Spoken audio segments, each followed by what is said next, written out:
नंदन भुवि भूत्वा हरत्यन्त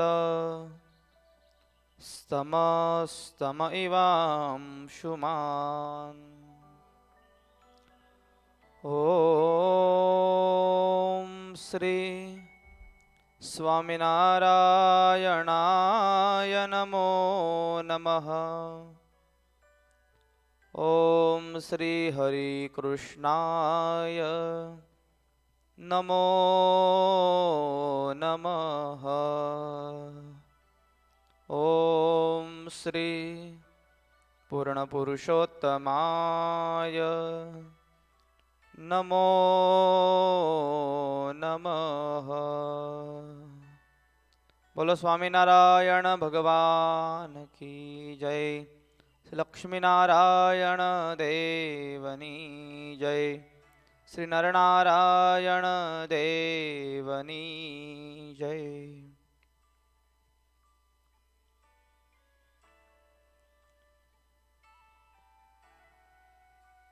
इष्टदेव परम कृपाळु परमात्मा भगवान श्री स्वामीनारायण निज मंदिर में विराजमान श्री वड़ताल विहारी हरिकृष्ण महाराज एमना दिव्य सानिध्य में पवित्र वचनामृतनी दिव्य कथा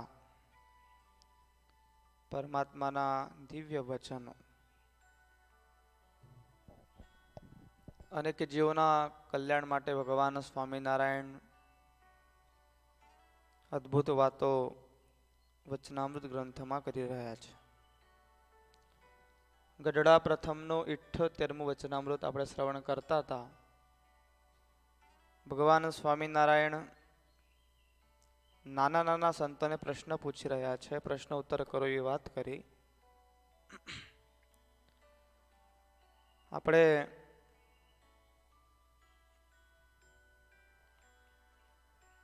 सौथी पहला शिवानंद स्वामी भगवानना संत एमनो प्रश्न सांभळ्यो। पछी भगवानना बीजा संत निर्मानंद स्वामी एमने अद्भुत प्रश्न पूछो अने ते पछी निर्मानंद स्वामी अने नाना प्रज्ञानंद स्वामी बंने संतोए प्रश्न उत्तर कर्यो छे। बहुत अद्भुत बात करेली के जाग्रत स्वप्न ने सुषुप्ति ये त्रण अवस्था ने विषय भगवान ने मूर्ति अखंड कम जणाय। पछी श्रीजी महाराजे एनो उत्तर कर्यो के पूर्वजन्मनो कोई शुभ संस्कार बलिष्ठ होय तो तेने त्रणेय अवस्था में मूर्ति अखंड देखाय छे। तो पूर्वजन्मनो शुभ संस्कार बलिष्ठ होय त्यारे त्रणेय अवस्था ने विषय भगवान ने मूर्ति एने देखाय। भगवान नो स्मरण सर्वत्र थाय। जेम भरतजी हता तो भरतजी ने माया नड़ी अने मायाना लीधे ए मृगावतार में आव्या, मृगनो बाळ।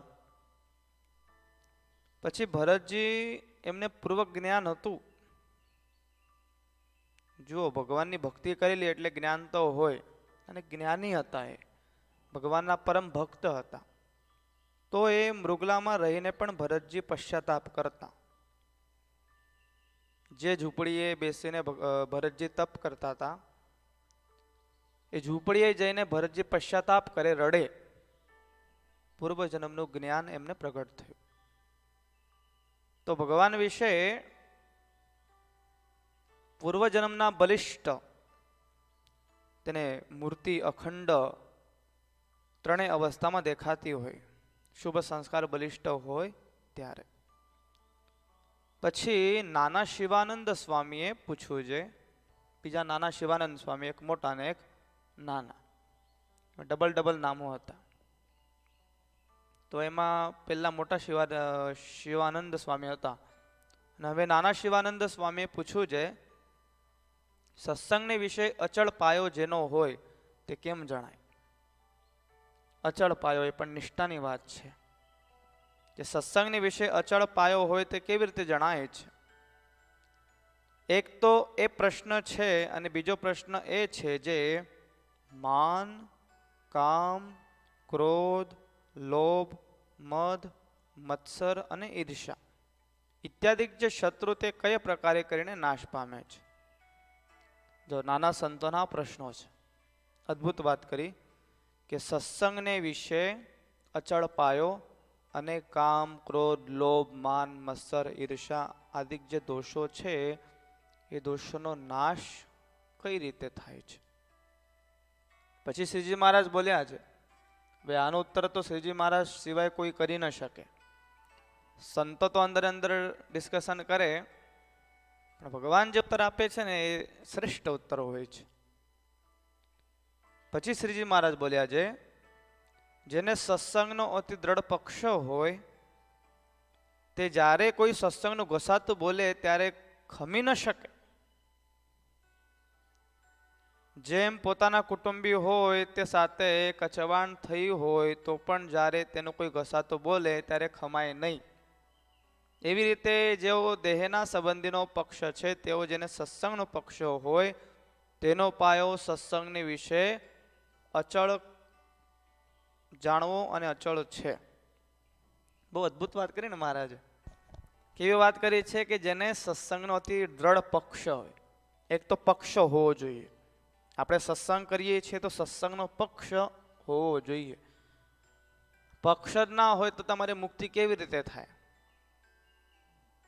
આજ્ઞા અને ઉપાસના આ બે પંખ એ ભગવાન સુધી પહોંચવાની છે. આજ્ઞા અને ઉપાસના એના દ્વારા જ ભગવાન મળે. હવે એમાં આજ્ઞા માની અને ઉપાસના ખોટી હોય તો, પક્ષ ખોટો હોય તો પક્ષ પહેલા જોવો પડે ને. તો સત્સંગનો જેને અતિ દ્રઢ પક્ષ છે એને સત્સંગનો કોઈ ઘસાતો બોલે તો ખમી શકે નહીં. એનાથી સહન જ ના થાય.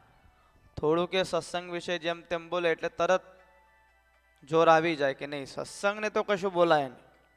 મહારાજ કહે છે કે જેને પોતાના કુટુંબનું કોઈ કચવાણ થયું હોય, કચવાણ એટલે શું, અબોલા મન દુઃખ થયું હોય, મન દુઃખ થયું હોય, આમ શું કહેવાય, આપણે પરિવારમાં કોઈ જોડે બોલતો ના હોય અને એને એનું કુટુંબનું કોઈ બહાર બોલે તો એને ગમે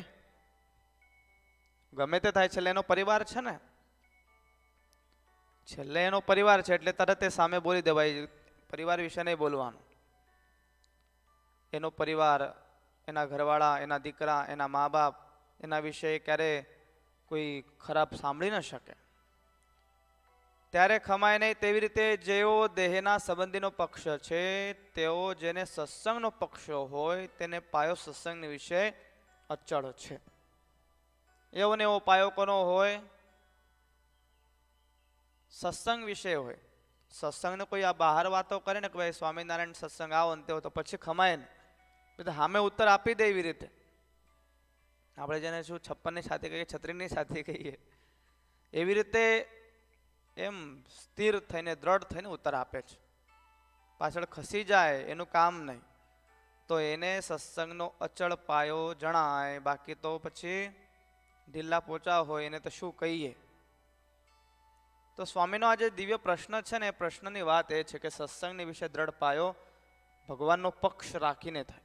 જે ભગવાનનો પક્ષ રાખે છે એના જીવનમાં સુખ આવે છે, શાંતિ આવે છે. જે ભગવાનનો પક્ષ રાખે છે એનું કલ્યાણ થાય છે. શું થાય? પક્ષ હોય ત્યારે, બાકી આમ નામ ન થાય. ભગવાનનો દ્રઢ પક્ષ હોય. આપણા ભગવાનનો કોઈ ઘસાતો બોલે એટલે સહન જ થવું ના જોઈએ. કુસંગી હોય ને, કુસંગીને પૂરા સ્વામિનારાયણ ભગવાન ઓળખાવા જોઈએ. ગમે તેવો હોય સમજાવી દેવાનું, મારવાનું નહીં. ઘસાતું બોલે એટલે જેમ તેમ બોલતો હોય તો આપણે એને ઉત્તર એવી રીતે આપવાનો કે એને બોલતી ચૂપ થઈ જાય, બોલતો બંધ થઈ જાય.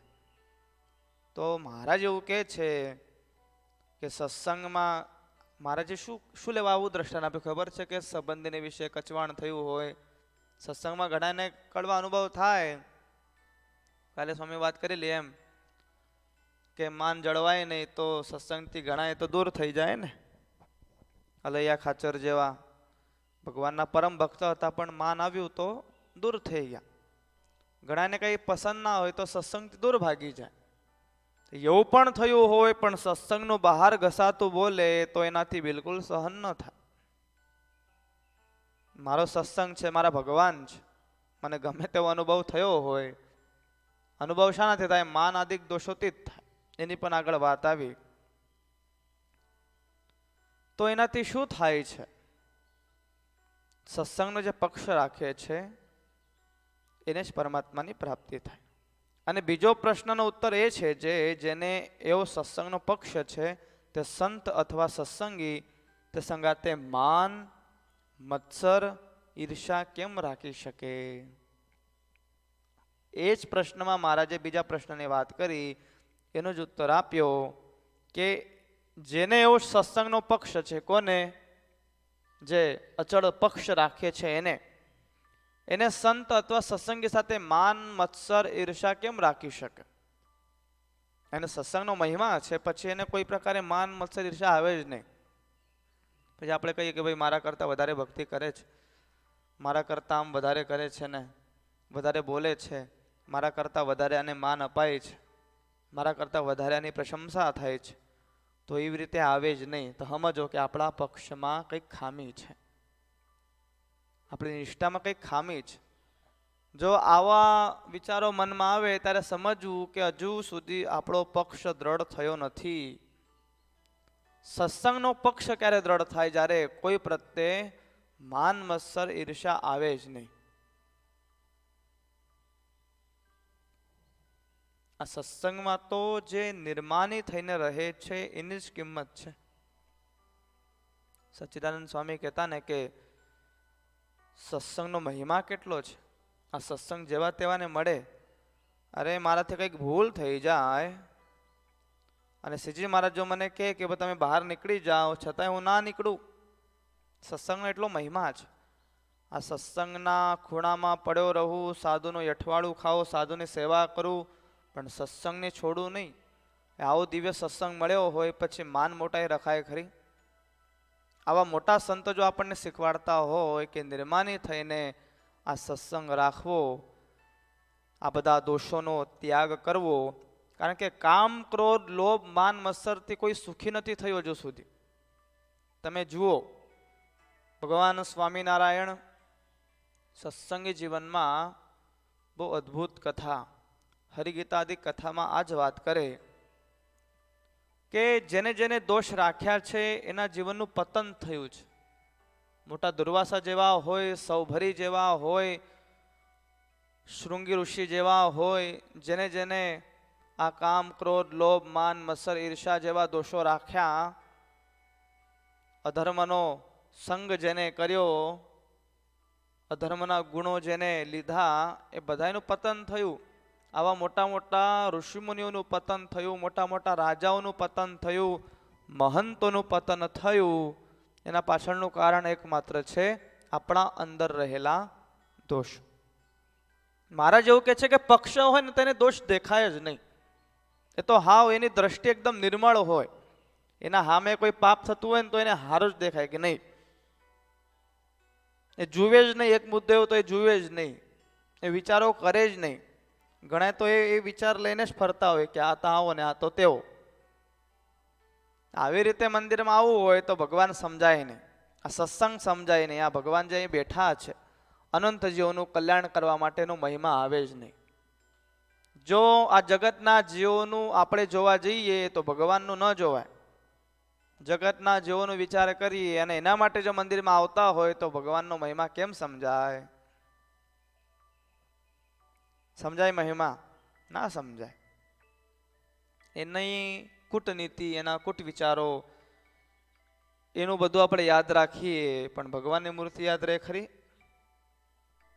કોઈ સાથે ઝઘડો થયો હોય, બાજવાનું થયું હોય બાજુવાળા સાથે, તો આપણે મરીએ ને ત્યાં સુધી યાદ રાખીએ. મરીએ ત્યાં સુધી યાદ રાખીએ કે આને મારી સાથે ઝઘડો કરેલો. હવે એક જ વાર બાજા હોય, એ કંઈક થયું હોય, બોલા ચાલે ને કંઈક અવળું પડ્યું હોય અને ઝઘડો થયો હોય, એ યાદ ઠેઠ સુધી રહે. પણ ભગવાનના દર્શન એટલી વખત કર્યા હોય, ભક્તિ કરી હોય, નામસ્મરણ એટલું બધું કર્યું હોય, પણ અંતઃકાળ સુધી એ યાદ આવે ખરું કે મેં ભગવાનની ભક્તિ કરેલી, ભગવાનનું સ્મરણ કર્યું, ભગવાનનું કીર્તન બોલ્યો, ભગવાનના દર્શન કર્યા. ઝઘડાઓ યાદ રહે છે પણ ભગવાનની મૂર્તિ યાદ નથી રહેતી, તો એનું સત્સંગમાં કામ નથી. એક મુદ્દો એવો કે એનો પક્ષ એ છે ખોટો છે, એના પક્ષમાં કચાશ છે. માન, મત્સર, ઈર્ષા એ ભગવાનના ભક્ત વિશે તો રાખવી જ નહીં. માટે જેને સત્સંગનો પક્ષ હોય, મહારાજ કહે છે જેને સત્સંગનો પક્ષ હોય તેના માન, મત, મત્સર, ઈર્ષા આદિ સર્વ શત્રુનો નાશ થઈ જાય છે. ત્યારે જ્યારે સત્સંગનો પક્ષ હોય ત્યારે આમાં કોઈ અવગુણ રહે જ નહીં. એ તો સાવ નીલ થઈ જાય, સાવ ખાલી થઈ જાય, એનું હૃદય સાવ શુદ્ધ થઈ જાય. ઘણા એનું હૃદય આનાથી જ ભર્યું હોય. શાનાથી? દોષોથી. જેને દોષનું ઘર કહેવાય, જેમાં કામ, ક્રોધ, લોભ જેવા દોષો કાયમ રહેતા હોય. મેં કીધેલું કાલે કે એક દોષ આવે ને એટલે એના પરિવારને લઈને આવે. કામ આવે ને તો ક્રોધાદિકને લઈ આવે. ખાલી લોભ આવે ને તો લોભ બધાએ દોષોને લઈને આવે. તો એવી રીતે માન મોટાઈ રાખીને, ઈર્ષા રાખીને, ક્રોધ રાખીને સત્સંગમાં આપણો પક્ષ એ ઓછો થાય છે. મહારાજ એવું કહે છે કે એવો જે હોય, જેને સત્સંગનો પક્ષ હોય તેમાં આવા દોષો આવે જ નહીં. અને દોષ આવે તો સમજવું કે હજુ આપણે પાછળ છીએ, આનાથી કોઈનું સારું થયું નથી. અને જેને સત્સંગનો પક્ષ ન હોય તેને સત્સંગીને કુસંગીને વિશે સંભાવ હોય. જો આ બહુ મોટી વાત કરી મહારાજે. મહારાજ એવું કહે છે કે જેને સત્સંગનો પક્ષ ન હોય, જે સત્સંગને ઓળખી નથી શક્યો, જે ભગવાનને ઓળખી નથી શક્યો, એને સત્સંગી અને કુસંગીમાં સમભાવ દેખાય. કેવો સમભાવ? કે બંને સરખા છે. કુસંગી ગમે તેટલો પાપી હોય ને તો પણ સત્સંગીને એની સાથે સરખાવે કે આ પણ એના જેવો જ. કુસંગી તો એના જેવો છે ને સત્સંગી તો એના જેવો છે. ગમે તેવા સત્સંગમાં મોટો કહેવાતો હોય પણ અંતે જતા જરૂર વિમુખ થાય. કોણ? જે સત્સંગમાં પક્ષ નથી, જેને સત્સંગમાં પક્ષ નથી અને જેના હૃદયમાં આવા દોષો છે, સત્સંગની વિશે ક્યારે એને ભાવ નથી, પક્ષ નથી, એ તો ગમે તેવો મોટો સત્સંગમાં મોટો કહેવાતો, મોટો એટલે મોટું નામ હોય પણ અંતે જતા એ વિમુખ થાય છે, છૂટો પડી જાય.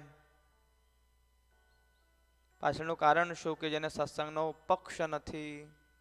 તો સૌથી મોટી વાત એટલે સત્સંગનો પક્ષ રાખવો. આપણને જે ભગવાન મળ્યા છે ને એ અનંત કોટી બ્રહ્માંડના નાથ છે. એનો પક્ષ રાખીએ તો સત્સંગનો મહિમા સમજાય. એનો પક્ષ રાખીએ તો ભગવાને આપણા માટે શું કર્યું? આ મનુષ્ય અવતાર ભગવાને આપણને આપ્યો, આ સત્સંગ આપ્યો, આ સત્સંગમાં અદ્ભુત એ પરંપરા આપી, એનો મહિમા આપણને સમજાય છે. તો એનો બધો ત્યાગ કરીને ભગવાનની ભક્તિ જે કરે છે એ સૌથી શ્રેષ્ઠ છે.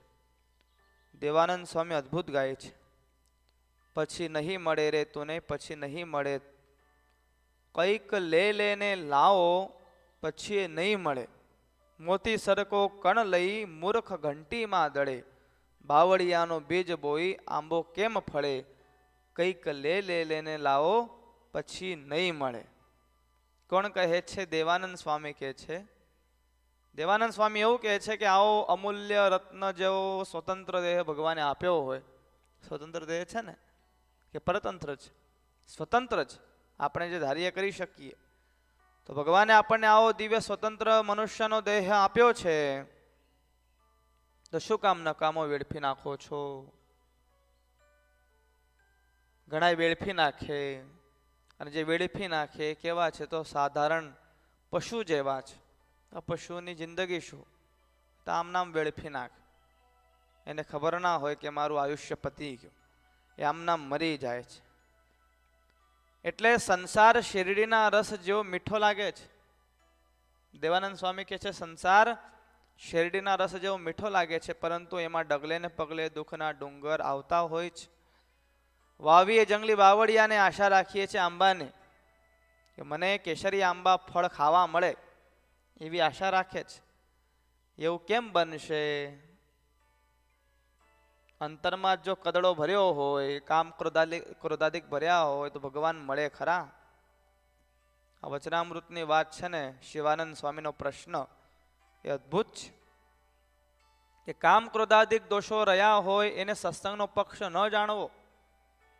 અહીંયા જો આમ મોટાઈકી બતાવે, ક્રોધ બતાવે, માન બતાવે, કામ બતાવે તો સમજવું કે સત્સંગમાં પાછળ જ અને અંતે જતા વિમુખ થશે. એની કોઈ કિંમત નથી સત્સંગમાં.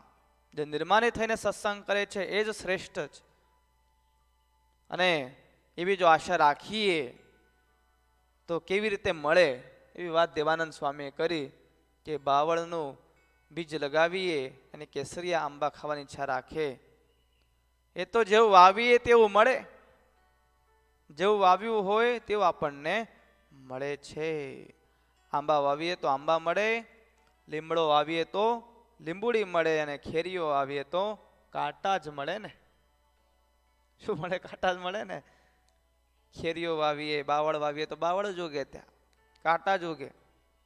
લીમડો વાવ્યો હોય તો લીમડો મળે, અને આંબો વાવ્યો હોય તો મીઠા આંબા મળે.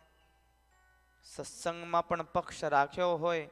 મહારાજે વાત કરી કે સહન ન થાય, તરત બોલી દે, સત્સંગની કોઈ ખરાબ વાત સાંભળી ન શકે. ફોરડારો શિરમેરો મુશક પ્રહાર છે, છાંડી કે શ્રી કૃષ્ણદેવ ઓર કીજો કરું સેવ. આમ આમ કટાક્ષમાં કહે, આમ દ્રઢ થઈને કહે કે નહીં, સત્સંગ સિવાય તો બીજી ક્યાંય મુક્તિ નથી. એકમાત્ર સત્સંગ છે જેમાં જીવની સારી ગતિ થાય, ભગવાન મળે, ભગવાનનું ધામનું સુખ મળે. આવું દ્રઢ થઈને કહે એને કહેવાય સત્સંગનો પક્ષ રાખ્યો. બાકી ઘણાને છે ને કોઈ લેવા દેવા જ ના હોય સત્સંગ વિશે. આવે મંદિરમાં બેસે, આમ તેમ કર્યું હોય, ખાધું પીધું ગયા. હવે એને સત્સંગ કર્યો ના કહેવાય. મંદિરમાં આવે છે બહુ સારી વાત છે, પણ સત્સંગ કરીએ તો પૂર્ણ ઇન્વોલ્વ થઈને કરીએ. તન મન ધન સંપૂર્ણ અર્પણ કરીને સત્સંગ કરીએ ત્યારે સત્સંગની સંપૂર્ણપણે મજા આવે છે, આનંદ આવે છે. ત્યારે સત્સંગનો મહિમા સમજાય, પક્ષ સમજાય. બાકી ઘણાને આપણે કયા પક્ષમાં છીએ એ ખબર ના હોય. અવળા માર્ગે જનારા લોકો અવળા માર્ગે લઈ જાય એ એવું સમજે કે આજ મારો પક્ષ છે, આજ મારા ભગવાન છે, આજ મારા આચાર્ય છે. પણ જેને સાચો ભગવાનનો પક્ષ હોય એ ભગવાનના વચનને માને. અહીંયા જે ભગવાને વાત કરીને અદ્ભુત વાત કરી, વચનામૃતમાં મહારાજે જે વાત કરી એ અદ્ભુત વાત કરી કે એવો જે અમારો ભક્ત હોય એ તો ગમે તેવી પરિસ્થિતિમાં સત્સંગને છોડે નહીં. તો સત્સંગને છોડે જ નહીં. આવો જો વિચાર હોય ને, સત્સંગનો ત્યાગ એનાથી થાય જ નહીં. ગમે તેવા કડવા અનુભવ થયા હોય તો પણ એ સત્સંગને છોડે નહીં. અને સત્સંગનું ઘસાતું જો બહાર બોલાતું હોય તો એનાથી બિલકુલ સહન ન થાય. પૂર્વેના ભક્તો તમે જુઓ, પૂર્વેના ભક્તોની વાત તમે સાંભળો, ખ્યાલ આવે કે પૂર્વેના ભક્તો કેવા દ્રઢ હતા, કેવા સિદ્ધ હતા. કોઈ સત્સંગની વાત કરે ને અને ઘસાતો બોલે ને સહન ન થાય, તરત ઊભી છાતીએ એને ઉત્તર આપે, આ સત્સંગ કેવો છે. સત્સંગનું ઘસાતો બિલકુલ સહન ન થાય. તો એવા ભક્તોની આ વાત છે. તે પછી નાના આત્માનંદ સ્વામીએ પૂછ્યું, ભગવાન અને ભગવાનના સંત તે કોઈને તો નિર્ધડક થઈને જેમ કેવું ઘટે તેમ કહે છે. જો આ જ પ્રશ્નને એમ પછી પ્રશ્ન તો થાય ને શિવાનંદ આત્માનંદ સ્વામીને. નિર્ધડક એટલે બે ધડક, ભય કે ચિંતા રહિત બોલી જવું. તો ભગવાનના સંત તે કોઈને તો નિર્ધડક થઈને જેમ કેવું ઘટે તેમ કહે છે, અને તેની કોરનો એમ ભરોસો આવે છે જે આનું માન કરીશું અથવા તિરસ્કાર કરીશું તોય પણ કોઈ રીતે પાછો નહીં પડે એવો જે ભરોસો તે ભગવાન ને ભગવાનના સંતને કેમ આવે? શું પ્રશ્ન છે? ભગવાન અને ભગવાનના સંત તે કોઈને તો નિધડક થઈને જેમ કેવું ઘટે તેમ કહે છે, અને જેની કોરનો એમ ભરોસો આવે છે જે આનું માન કરીશું અથવા તિરસ્કાર કરીશું તોય પણ તે કોઈ રીતે પાછો નહીં પડે એવો જે ભરોસો તે ભગવાન અને ભગવાનના સંતને કેમ આવે? અહીંયા વાત શું છે કે ભાઈ નિર્ધડક થઈને કોઈને કેવું હોય અને એને કોરને વિશે ભરોસો આવે કે ભાઈ આપણે કહી દઈશું તો આને ખોટું લાગશે, તિરસ્કાર કરીશું, એનું માન કરીશું એને સારું લાગશે, એવું ખોટું લાગશે, એવો ભરોસો ભગવાન અને ભગવાનના સંતને કેમ આવે? એક તો એ પ્રશ્ન છે. અને બીજો પ્રશ્ન પાછો આત્માનંદ સ્વામી પૂછો કે જે સંતને પાસે રહેતા હોઈએ તેને જેવું આપણા ઉપર હેત હોય તેવું સમગ્ર સંતને કેમ રહે? એક સંતને વિશે રહે આપણે જેની પાસે રહીએ, પણ બધાય સંતોને વિશે એ હેત રહે કેમ? બધાય સંતો વિશે, સમગ્ર સંતો વિશે હેત કેમ રહે?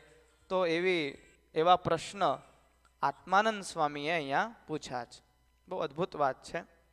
પછી શ્રીજી મહારાજ બોલ્યા છે, જેઓ શિવાનંદ સ્વામીના પ્રશ્નનો ઉત્તર કર્યો, શિવાનંદ સ્વામીના પ્રશ્નનો ઉત્તર કર્યો, તેઓ સત્સંગની વિશે દ્રઢ પક્ષો હોય, જેને સત્સંગની વિશે દ્રઢ પક્ષો હોય તો તેને કહેતા સાંભળતા ભગવાન અને ભગવાનના સંતની વિશે સંશય થાય નહીં.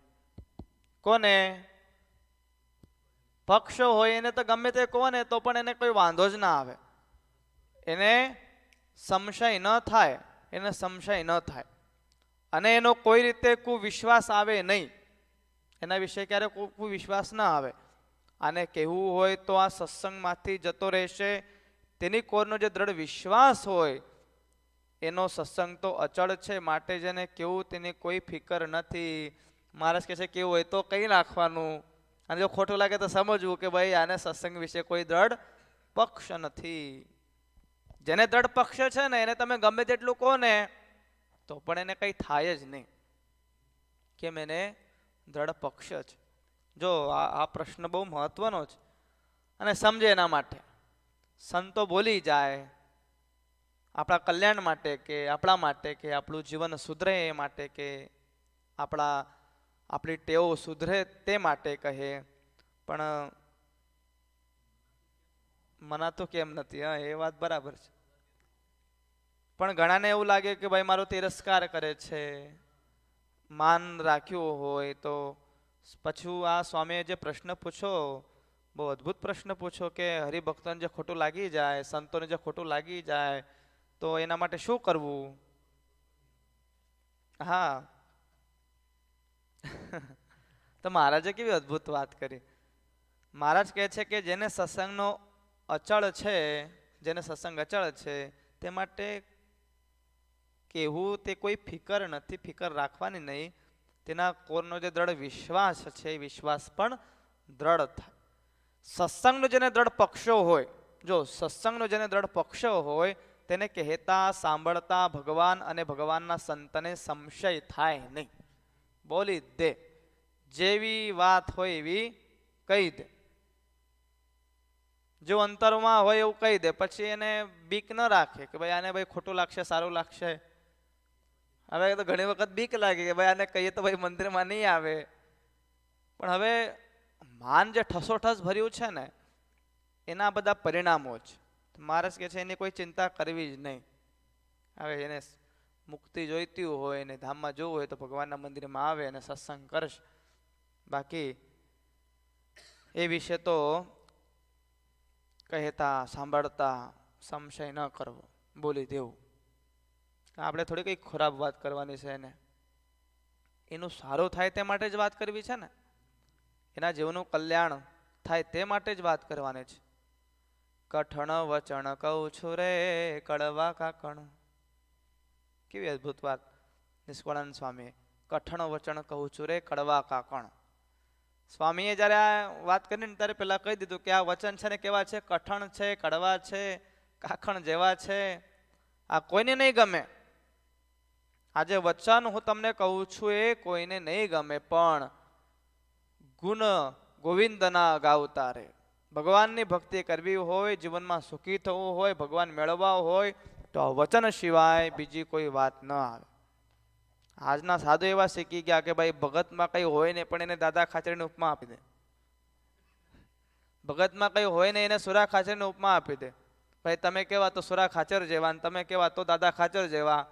હવે એમાં કશું હોય નહીં, કોઈ લેવા દેવા ન હોય નહીં, છતાંય ખોટા ખોટા વખાણો કરે. કેમ તો ભાઈ કોઈ આશા હોય કઈ ભગત પાસેથી કંઈક મળશે સારું, સંસ્થા ઊભી કરી હોય તો સંસ્થામાં કંઈક સારું મળશે, દાન દક્ષિણા મળશે. તો મહારાજ જે વાત કરે છે ને, હોય જે વાત હોય ને કહી જ દેવાને, એમાં કોઈ આગુ પાછું કરવું જ નહીં, ફિકર કરવી નહીં. મહારાજ કે છે એના જીવનું સારું થતું હોય ને તો સારા વાતને ત્યાં પ્રસ્થાપિત કરી જ દેવી. સ્વામી જે વાત કરી ને કે એવા સંત વિના સાચી કોણ કહે, સારા સુખની વાત દયા રહી છે એના દિલમાં. જેમ ભમરી ભરે છે ભારે, ચટકો પલટાવા ઈયળનું અંગ. હવે ચટકો મારે તો ઈયળને ના ગમે, ભમરી ચટકો મારે તો ઈયળને ના ગમે, પણ ધીમે ધીમે ચટકો મારતા મારતા એનો દેહ પરિવર્તન થાય. આકાશમાં જ્યારે ઉડે ને ત્યારે એમ થાય ઓહો મને કેટલો આનંદ આવે છે. કે ક્યારે આનંદ આવે છે? જ્યારે ચટકો માર્યો ત્યારે. તેમ સંતના હૃદયમાં પણ એવી દયા હોય, એ પણ એ જીવનું સારું થાય, કલ્યાણ થાય તે માટે જ આ બધી વાતો કરતા હોય છે. તો બહુ અદ્ભુત આ પ્રશ્ન છે. આ પ્રશ્ન વિશે તો આટલું સમજી જઈએ ને તો પણ સત્સંગ મળી ગયો સમજવું. આ આત્માનંદ સ્વામીનો જે પ્રશ્ન છે, શિવાનંદ સ્વામીનો પહેલા પ્રશ્ન અને બીજો આત્માનંદ સ્વામીનો, આ બે ફકરા જો જીવનમાં આત્મસાત થઈ જાય તો સત્સંગનો સંપૂર્ણપણે મહિમા સમજાય, ભગવાનનો દ્રઢ પક્ષ થાય, ભગવાનનો મહિમા સમજાય, કામ ક્રોધ લોભ આદિ દોષો છે દોષોનો પણ નાશ થાય. એવી અદ્ભુત વાત અહીંયા સંતોએ મહારાજને સન્મુખ કરી. મહારાજ ઘણા બધા રાજી થયા છે. આગળની અદ્ભુત કથા આવતીકાલે શ્રવણ કરીશું. અત્યારે કથાને વિરામ. શ્રી સહજાનંદ સ્વામી મહારાજની જય. શ્રીપતિમ શ્રીધરમ સર્વદેવેશ્વરમ ભક્તિધર્માત્મજમ વાસુદેવમ હરિમ માધવમ કેશવમ કામદમ કારણમ શ્રી સ્વામિનારાયણમ નીલકંઠમ ભજે. શ્રી સહજાનંદ સ્વામી મહારાજની જય. સ્વામિનારાયણ નામ ભજ મન, સ્વામિનારાયણ સ્વામિનારાયણ નામ